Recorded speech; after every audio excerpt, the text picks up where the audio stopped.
দাবি মধ্যপ্রদেশের সবচাইতে পিছিয়ে পড়া আদিবাসী গোষ্ঠী, যাদের গড় আয়ু হচ্ছে পুরুষদের ৩৫ বছর, মহিলাদের গড় আয়ু হচ্ছে ৪০ বছর, ওই তাদের উপর একটি ছোট্ট উদাহরণ দেয়।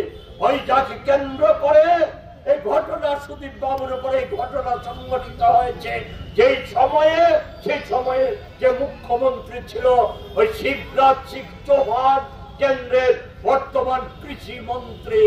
এই আদিবাসী যে সমাজ একেবারে দুর্বলতম অংশ, কেন্দ্রীয় সরকারের স্বীকৃত, এরা যাতে শেষ না হয়ে যায়, কংগ্রেস সরকার পরিবার পরিকল্পনার আওতা থেকে ওনাদের বাদ রাখা হয়েছিল।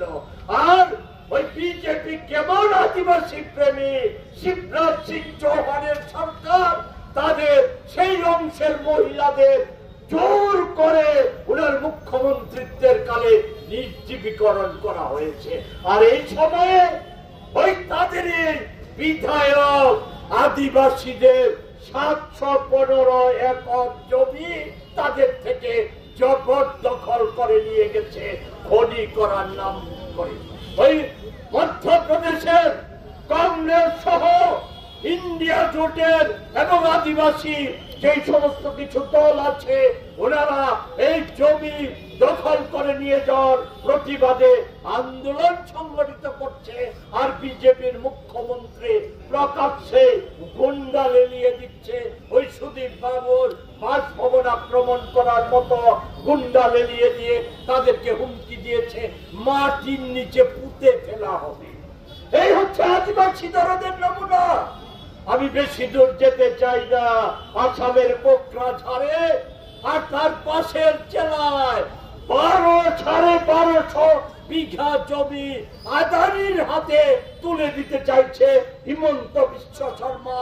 আদিবাসীদের উচ্ছেদ করে সেখানে গত ১৩ তারিখ আদিবাসীদের উচ্ছেদ করার যে প্রচেষ্টা, সেখানকার আদিবাসীরা আর কংগ্রেস ইন্ডিয়া জোটের শরিক বলতে কোনো দ্বিধা নেই।